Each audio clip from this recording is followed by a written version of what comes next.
बिस्मिल्लाहिर्रहमानिर्रहीम अस्सलाम वालेकुम। वेलकम टू ऑनलाइन नक्शा फीस ऑफिस। मैं हूं इंजीनियर साकिब की जो डोगा। एक बड़ा ज़बरदस्त सा नक्शा लेके आया हूं। 4 मरला प्लॉट है, 120 स्क्वायर यार्ड है। सामने इसकी जो है 14 फीट गली है।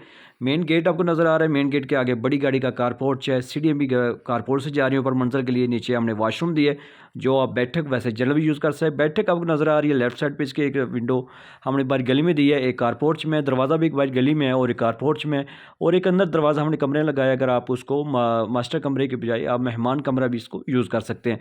आगे जाएंगे आपको हाल में हाल नज़र आ रहा है बड़ा ज़बरदस्त सा यूजेबल। उसके बाद आपको सामने किचन नज़र आ रहा है। किचन की बैक साइड पे हमने ओपन दी है। किचन आप ओपन भी बना सकते हैं और दरवाज़ा भी लगा सकते हैं। मास्टर कमरे आपको 2 दिन नज़र आ रहे हैं।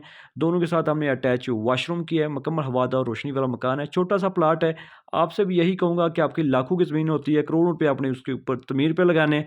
अगर चंद हज़ार रुपये आप लगा के नक्शा बनवा लें तो बेस्ट है। अपनी ख्वाबों के मुताबिक नक्शा हमसे बनवाएं। हमारे साथ व्हाट्सएप पे आएँ, रब्ता करें।